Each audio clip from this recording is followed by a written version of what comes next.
Hello Fleet, and welcome to Captain's Academy, Episode 6. In this episode, I will answer a frequently seen question. What skills should I be getting on my captain? Well, hopefully after this video, you'll know exactly what to pick. So, without much further ado, let's get going. Each captain in World of Warships can attain a maximum of 20 skill points. It takes only 15 skill points, however, to pick one skill per row. So I'm going to be calling these the essential skills, and then I'm going to talk about the skills that you can get with the last 5 skill points, which I'll call the optional skills. Let's take a look at the first row of skills.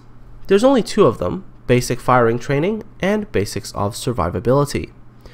Now, I recommend for every single class of ship to get basic firing training, because basic firing training decreases the reload time of your secondary armament, but it also increases how effective your AA is when they're shooting. Now, since planes are such a big part of the game, increased AA is a good thing. The reason why basics of survivability is almost never used is because as of the moment right now, a single repair kit can take care of all problems. So as long as you time that repair kit properly, you should never have to be sitting there waiting for your ship to repair itself. Hence, the second skill is really not that useful. On to the second row of skills. Now, the second row of skills is a little bit more interesting, because there's 4 of them and you have a little bit more of a choice. Now, the 4 skills are aiming expertise, torpedo armament expertise, high alert, and aerial recon. Now, aiming expertise is actually a pretty interesting skill. It increases the speed at which you can rotate your turrets. Now, for a battleship and for a heavy cruiser where the gun turrets turn really slowly, this could be a really interesting skill. However, there are other skills in this row that are more important, so I would definitely consider aiming expertise one of the optional skills that you can come back and get later. Torpedo armament expertise is essential for all DDs, for Japanese cruisers, and for carriers, because it speeds up the reload speed of torpedo tubes and torpedo bombers. It's probably one of the best early skills that you can get. High alert, on the other hand, is essential skills for all battleship players, American cruisers, because it reduces the cooldown for the damage control party, which is your repair kit. So having this is super useful because the repair kit is right now the magic fix-all button. The final skill is aerial recon, which gives plus 10% aircraft viewing range.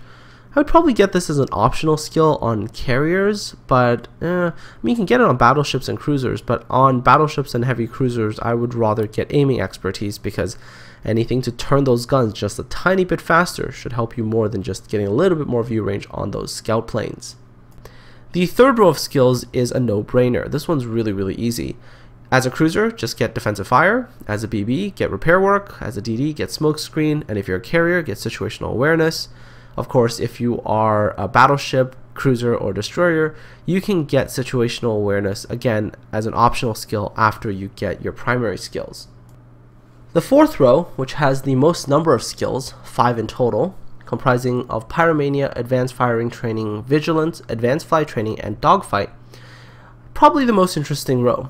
Now, Pyromania gives you plus 5% chance of setting stuff on fire. This is really good if you're playing a fast-firing ship. So you think, Gearing, Des Moines, Cleveland, other USN destroyers. But only USN destroyers should be getting this skill as a primary skill. Cleveland's, Des Moines, etc. should be getting this still as a secondary optional skill after spending their first 15 skill points. That's because the skill Advanced Firing Training is even more important for cruisers and battleships, because it increases the range of secondary armament, and more importantly, increases the range of the anti-aircraft guns.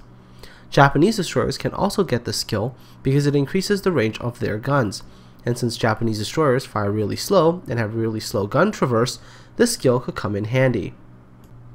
Vigilance, which gives plus 20% torpedo spotting distance, you can get this in a battleship if you're really afraid of destroyer torpedoes. It doesn't really help against planes.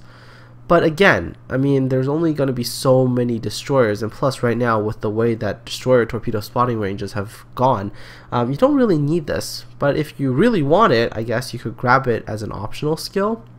And finally, Advanced Flight Training and Dogfight. Now these two skills for carriers, you can just pick one, whichever one really suits your fancy. Advanced Flight Training gives you minus 10% service time, plus 5% durability. Dogfight, 10% fighter attack power. Personally, I still get Dogfight, but I've figured out ways to make Advanced Flight Training work as well, because if you couple that with a certain module, I mean, you can get torpedo bombers rearmed, reloaded, and out in like 20 something seconds. It could be really, really fast. And finally, the fifth row of skills. There's 4 skills in this row: Fire Prevention, Concealment Expertise, Air Supremacy, and Jack of all trades. Now, Fire Prevention gives minus 7% chance of being set on fire. This skill is pretty essential if you're in a battleship. Don't like fires. Those are pretty evil, by the way.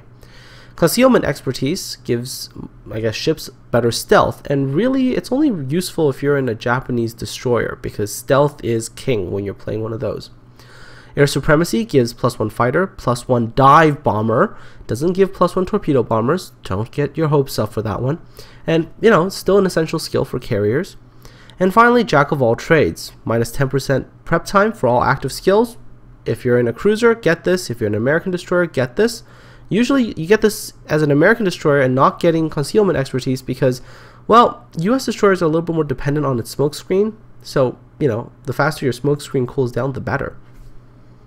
And that's all, folks, for this particular episode of Captain's Academy. Hopefully, I've been able to give you all a bit of a better understanding about all the skills in the game and also what you should be picking based on what ship you're playing.